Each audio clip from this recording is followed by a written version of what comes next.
मेरे प्यारे सेमेस्टर 6 के विद्यार्थियों, आप सभी का आज के क्लास में स्वागत है। आज हम बात करेंगे CC13 यानी कि ऑर्गेनाइजेशनल बिहेवियर से कार्य अभिप्रेरण के अर्थ एवं स्वरूप के बारे में, meaning and nature of work motivation. कार्य अभिप्रेरण को समझने के लिए हमें मानव व्यवहार में अभिप्रेरण का क्या भूमिका है इसे समझना होगा। और इसे समझने के लिए मैं कुछ उदाहरण आपके सामने रख रहा हूँ। जैसे सुनीता एक कस्बे की लड़की है। वह इंजीनियरिंग की प्रवेश परीक्षा में उत्तीर्ण होने के लिए प्रतिदिन 12 से 15 घंटे तक कठिन परिश्रम करती है। जन्म से ही पैर में अपंगता होने के बावजूद हेमंत पर्वतारोहण में भाग लेना चाहता है तथा एक पर्वतारोही संस्थान में गहन प्रशिक्षण ले रहा है। अमन अपनी छात्रवृत्ति में से कुछ रुपए बचा रहा है ताकि वह अपनी मां के लिए एक उपहार खरीद सके। इन उदाहरणों से स्पष्ट है कि मानव व्यवहार में अभिप्रेरण का बहुत बड़ा भूमिका है।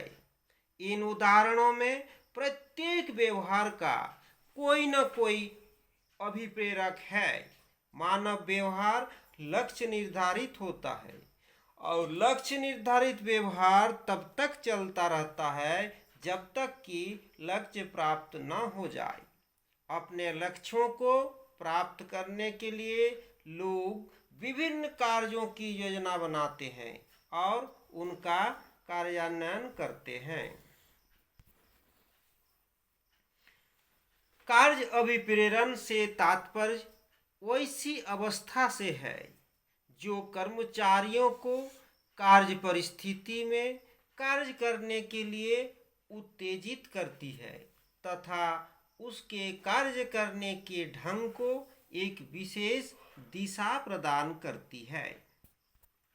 मैककॉर्मिक और इल्गन इसे परिभाषित करते हुए कहा है कि कार्य अभिप्रेरणा से तात्पर्य उन अवस्थाओं से होता है जो कार्य परिस्थिति में संगत व्यवहारों के उद्बोधन यानी कि एराउजल, दिशा तथा संपोषण को प्रभावित करती है। Work motivation refers to conditions which influence the arousal, direction and maintenance of behaviors relevant in work setting। कार्य अभिप्रेरणा में 3 मुख्य तत्व होते हैं। नंबर 1, बल प्रदान करने वाले तत्व यानी कि एनर्जाइजिंग कंपोनेंट। दूसरा, दिशा प्रदान करने वाले तत्व डायरेक्टिंग कंपोनेंट। तीसरा, मेंटेनिंग और सस्टेनिंग कंपोनेंट यानी कि संपोषक तत्व। बल प्रदान करने वाले तत्व कार्य अभिप्रेरणा का यह एक प्रमुख तत्व है जो बताता है कि कर्मचारी में एक विशेष बल या प्रणोद होता है जो उसे कार्य से संबंधित व्यवहार को करने के लिए प्रेरित करता है। दिशा प्रदान करने वाले तत्व, यह कार्य प्रेरणा का दूसरा तत्व है। यह तत्व व्यक्ति के व्यवहार या कार्य की दिशा को निर्धारित करती है। प्रेरणा के स्वरूप के अनुकूल वह किसी निश्चित दिशा में व्यवहार करने के लिए उत्प्रेरित हो उठता है। तीसरा, संपोषक तत्व, कार्य अभिप्रेरणा का यह तीसरा तत्व है जो कर्मचारी को कार्य करते समय अधिक प्रेरित, सचेत एवं सतर्क रखता है। इस तत्व के सहारे कर्मचारी कार्य निष्पादन का एक उत्तम मानक यानी कि गुड स्टैंडर्ड बनाए रखता है।